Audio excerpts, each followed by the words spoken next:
अस्सलाम वालेकुम। देखिए, मौलाना फजलुर रहमान की ये तो कामयाबी माननी पड़ेगी कि वो बाहर बिल आखिर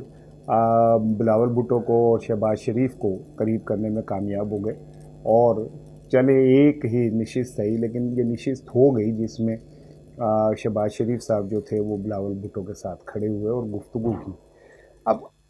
ईद के बाद होने क्या जा रहा है, इस पे मैं बात करूंगा और मैं ये बताऊंगा कि ईद के बाद हकूमत के ख़िलाफ़ सबसे अहम मोड़ा जो है वो कौन सा है, जो अभी खामोशी इख्तियार किए हुए है, लेकिन अगर वो इस्तेमाल हो गया तो वो हुकूमत के लिए सबसे टफ़ टाइम दे सकता है। उससे पहले लेकिन मैं बात करना चाह रहा हूँ मौजूदा जो अब अलायंस बनाने की कोशिश की जा रही है, जिसमें शहबाज शरीफ साहब को भी अब शामिल किया गया है और शहबाज शरीफ साहब को भी किसी न किसी तरह खींच के मीडिया के सामने बुलावर ले आए हैं। लेकिन अगर आपने वो कवरेज देखी हो तो आपको अंदाज़ा होगा कि शहबाज शरीफ साहब की जो बॉडी लैंग्वेज है वो इतनी कंफर्टेबल नहीं थी और ऐसा लग रहा था कि वो जान छुड़ाना चाह रहे हैं और मजबूरन वो खड़े हैं। हुकूमत के ख़िलाफ़ जो अलायंस बन रहा है या जो एपीसी के नाम पे इकट्ठा करने की कोशिश की जा रही है, एपीसी हो जाएगी, लेकिन ये बात आप मेरी लिख लें कि कुछ भी हो जाए, कुछ भी हो जाए, मुस्लिम लीग नून और ख़ुसूसी तौर पे शहबाज शरीफ किसी तहरीक का हिस्सा नहीं बनेंगे। शहबाज शरीफ हुकूमत के ख़िलाफ़ किसी ऐसे मुहाज़ का हिस्सा नहीं बनेंगे जो हुकूमत को टफ़ टाइम दे। शहबाज शरीफ और नवाज शरीफ फैमिली की हुकूमत के साथ एक डील है, जिस डील के तहत नवाज शरीफ बाहर गए और जिस डील के तहत मरीम नवाज़ की ज़बान बंदी है और जिस डील के तहत ख़ुद शहबाज शरीफ साहब जो हैं वो सिर्फ़ एक दो सादा से बयानात दे के और अपनी जान छुड़ा देते हैं, लेकिन वो एक्टिवली पाकिस्तानी सियासत में हिस्सा नहीं ले रहे, अगर आप नोट करें। लेकिन इसके बावजूद मौलाना फजलुर रहमान की आपको वो बात याद होगी जो उन्होंने चौधरी परवेज़ इलाही और चौधरी शुजात के घर कही थी कि उनको ये यकीन दिलाया गया था कि एक इस्तीफ़ा जो है वो तो ज़रूर होगा, और जिसके बाद इमरान खान और परवेज़ इलाही के दरमियान दरार पैदा हुई जो अब बहुत वसी हो चुकी है। गो परवेज़ इलाही पीटीआई के साथ पंजाब के हिस्सेदार हैं और वो स्पीकर हैं और वो बारहा इस बात का यकीन वज़ीर आला बुज़दार को दिला चुके हैं कि वो उनके साथ हैं। लेकिन मेरी एक बात याद रखिएगा कि जैसे ही हुकूमत कमज़ोर पड़ी किसी लम्हे, तो सबसे पहला अलम जो बुलंद करेंगे वो चौधरी शुजात होंगे।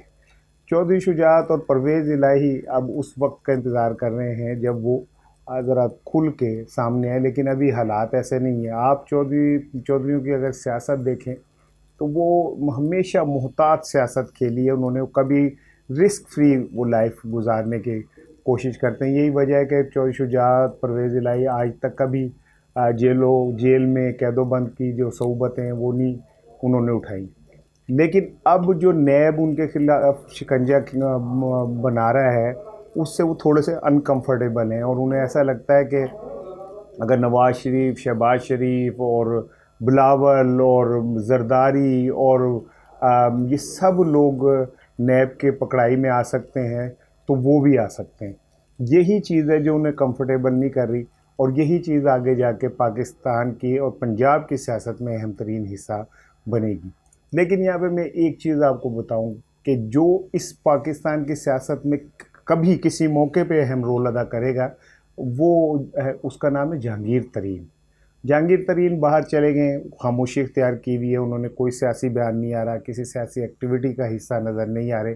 इसमें दो चीज़ें हैं, एक तो ये कि डेफिनेटली जहांगीर तरीन एक रख रखाव वाले आदमी है, उन्होंने इमरान खान के लिए बहुत ख़र्चे भी बर्दाश्त किए हैं, बड़ेपन का भी मुजाहरा किया, और अगर आज इमरान खान वज़ीर आज़म है तो उसमें जहांगीर तरीन का बहुत बड़ा कंट्रीब्यूशन है।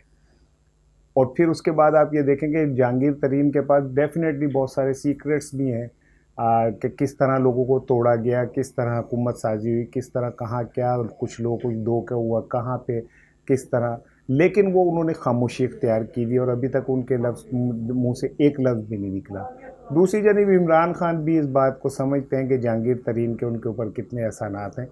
और इमरान खान ऐसे आदमी नहीं है जो एहसान को भूल जाएं। वो यकीनन सियासी उनके ऊपर जितना प्रेशर है या जितनी उनके ऊपर चीज़ें हैं वो अपनी जगह पे, लेकिन कुछ दिनों में, आने वाले दिनों में हो सकता है कि ये बर्फ़ पिघल जाए, और अगर ना पिघली तो पंजाब में जब तोड़ फोड़ होगी और पंजाब में तहरीक आदम एतमाद आएगी तो जहांगीर तरीन उसके समझ में न्यूक्लियस होंगे।